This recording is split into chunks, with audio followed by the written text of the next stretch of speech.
రాష్ట్రంలో వ్యవసాయం తర్వాత ప్రజలకు ఉపాధి కల్పించే గార్మెంట్స్ పరిశ్రమను అన్ని విధాలా ఆదుకుంటామని మంత్రి సవిత అన్నారు.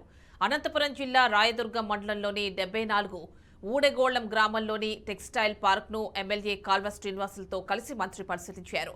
రాయదుర్గం గార్మెంట్స్ యజమానులు కార్మికులతో సమావేశమయ్యారు. తెలుగుదేశం ప్రభుత్వ హయాంలో 2002 నుంచి 2003 సంవత్సరంలో కోట్లాది రూపాయలు కేంద్ర ప్రభుత్వ నిధులతో టెక్స్టైల్ పార్కులు ఏర్పాటు చేశామన్నారు. ఆ తర్వాత వచ్చిన కాంగ్రెస్, వైసీపీ ప్రభుత్వాలు టెక్స్టైల్ పార్క్ను నిర్లక్ష్యం చేశారని మంత్రి ఆరోపించారు. రాష్ట్రంలో దుస్తుల తయారీ పరిశ్రమకు మహర్దశ తేవడానికి తెలుగుదేశం ప్రభుత్వం కృషి చేస్తోందని సవిత స్పష్టం చేశారు.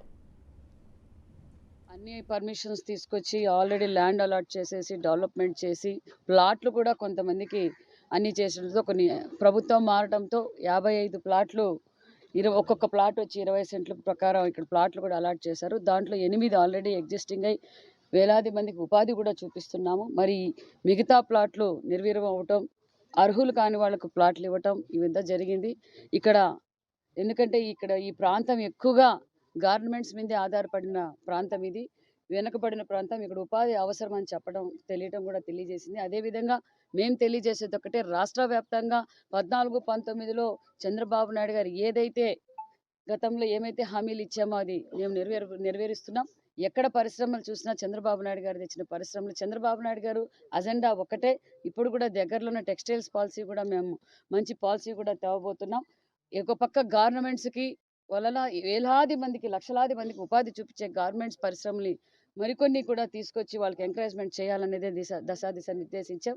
అదేవిధంగా ఇక్కడున్న రాయదుర్గంలో ఎక్కువగా ఉపాధి కల్పించేది గార్మెంట్స్ ఇక్కడ.